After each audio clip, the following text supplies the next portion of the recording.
I'm Edie Lush, and I'm here in the Hub Pavilion in Davos. Very pleased to be joined by John McArthur, Senior Fellow at the UN Foundation. I want to talk about the Millennium Development Goals. We've got 2015 coming up, right? Right. Speeding right around the corner. 3 years away. How are we doing? 3.5. Well, we're seeing a lot of great progress on many things. We're seeing global breakthroughs in health, fight against AIDS, fight against malaria, some concerns on tuberculosis, but generally seeing massive progress, especially in areas of child mortality in the past several years. Other areas like education, I would say we're seeing good progress, but not enough. And then there are further more, like in the environment area, water, where it's just not enough at all. And we have to think through, poverty is coming down at a global level. There's still some regions, especially Africa, that aren't making quite as much progress. But even in the middle of this global economic crisis, which I would consider still a crisis, is just stretching out quite a long time, a lot of the development processes are working. And a lot of the poorest countries are actually pretty resilient. So it's not a simple answer, it's not a simple picture, but it's ultimately an encouraging one. I feel like we know what to do. I feel like everybody knows what the answers are. We know to work with companies, we know to work with governments, we know the UN has a role. It doesn't seem to be happening, quite fast enough. And there's also this idea of the zero goal, right? So tell me about that and how we're doing. Well, I think, again, we see in some areas, I was just in a session earlier today talking about innovations of different type. There's innovations in collaboration that are even happening. You have a lot of business coalitions getting together, not just within industries, but across industries. You have, especially again, in the area of global health, disease control, you have campaign for getting to zero in transmission of HIV from mother to children by 2015. We have hundreds of thousands of kids dying every year because they're born with HIV. Within a matter of a few years, we can see that eliminated, which is quite exciting.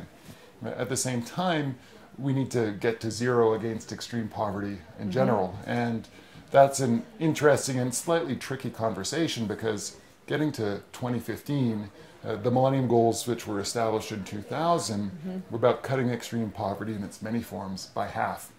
We've seen how that's motivated a lot of the technology, a lot of the businesses, governments, non-governmental organizations to work together, again, especially in health. But we haven't yet seen what does it look like to go the full mile? What does it look like to go the second half? And what does it look like to do so in a way that improves upon the gaps, and there certainly have been some, but that keeps the core that's been so successful, this focus on targets, on measurability, on accountability, on collaboration, rich countries and poor countries, cross sectors within countries. And that's a conversation that we have to have while we finish the job for the next few years. What might the next job look like in a very practical form? I think it's interesting. I was talking to Ambassador Gisby about just the program that you just mentioned, the one about stopping the transmission of HIV/AIDS from mother to child. And there's a very specific sort of series of things that are going to happen. It's helping people have hospital appointments, helping people through social media, telling them on Facebook that they've got to take their pill right now. And if they don't, then we're going to do something about it. So I wonder if you think that social media has a role to play in some of the other goals that you've seen. I think the broadband connectivity of the globe, which is coming pretty soon, is one of the most exciting things out there. I think it's going to change the world in ways we haven't even started to think about.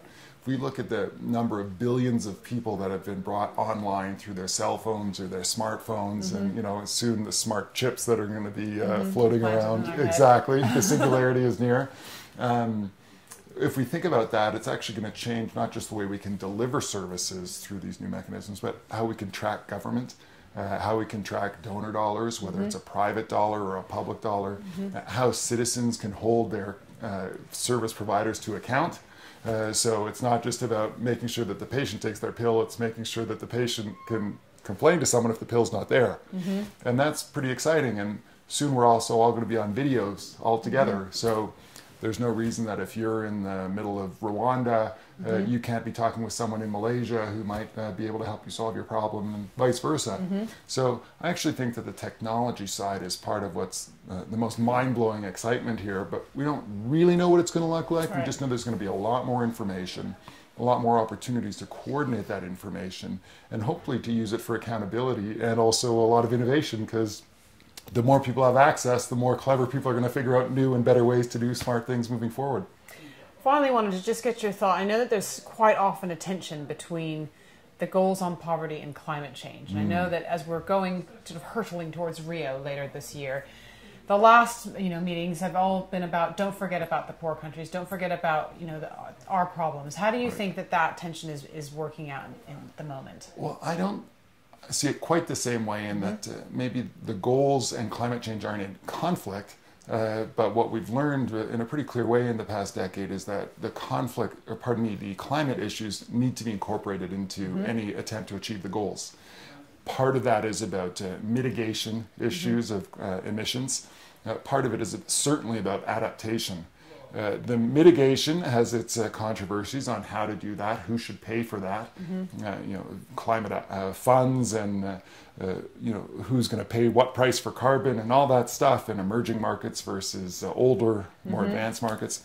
But the issues of adaptation, the places that are having increased rainfall variability, where it's harder to grow more food, and when people have trouble growing food, the evidence shows that there's more likely to be civil conflict. These are places where we need to make sure that we're paying for adaptation, which I think starts with water security, investments in irrigation in many places, investments in robust food growing systems. And we need to be thinking through how does that connect so that these countries aren't just reducing poverty, but they're growing their resilience, because as you get more resilient, you have more and more capacity in turn to reduce more poverty. So on Rio, I think it's a great opportunity to make sure the environmental issues are addressed in a more specific way. We also, though, need a process, and I've been working with some colleagues on this, to say, don't just pick targets out of the air. Let's create a system like what was done for health to think through what are the best targets for tracking the key environmental priorities. We don't really have enough of that baked yet from a technical sense, and it might take a couple of years, but by the time we get to 2015, if we come out of this summit in Rio this year with a clear agenda, we could actually have, for the first time, a global system for tracking environmental targets, and that could be incorporated in a broader sustainable development agenda. So that's my hope. Thank you so much for stopping in, John, to talk to us here in the Hub Pavilion in Davos, and I'm Edie Lush.